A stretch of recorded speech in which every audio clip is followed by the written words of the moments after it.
Hindi ako natatakot sa'yo. Alam mo dapat eh, ikaw ang takot. Kaya din kita ipatumba. Bago mo ko ipatumba, ipakukulong muna kita. Ang programang ito ay rated SPG.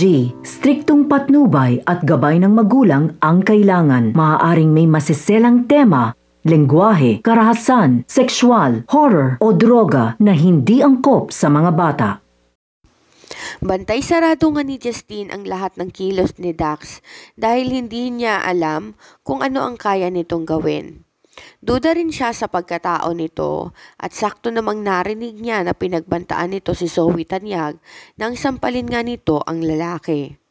Sinabi ni Zoe na kayang-kaya niya itong ipapatay, subalit narinig din niya na kaya ding ipakulong ng lalaki ang mismong si Zoe Tanyag.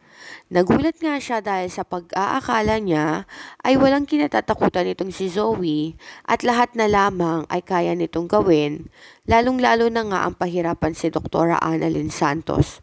Kaya naman, ngayong bahag ng buntot niya nang marinig ang mga sinabi ni Dax ay malalim tuloy ang naiisip niyang dahilan kung bakit kayang-kaya ni Dax na pagbantaan siya na pwedeng ipakulong.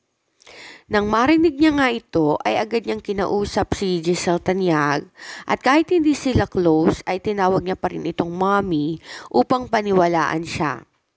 At dahil anak naman talaga ni Giselle itong si Justine ay agad naman siyang naniwala sa sinabi ng kanyang anak.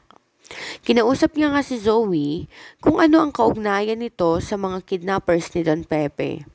Sinabi niya na oras na malaman nga ni Giselle Tanyag na may kinalaman si Zoe sa panginidnap sa matanda ay hindi ito mangingiming ipakulong siya kagaya ng ginawa nito sa nanay niyang si Moira Tanyag.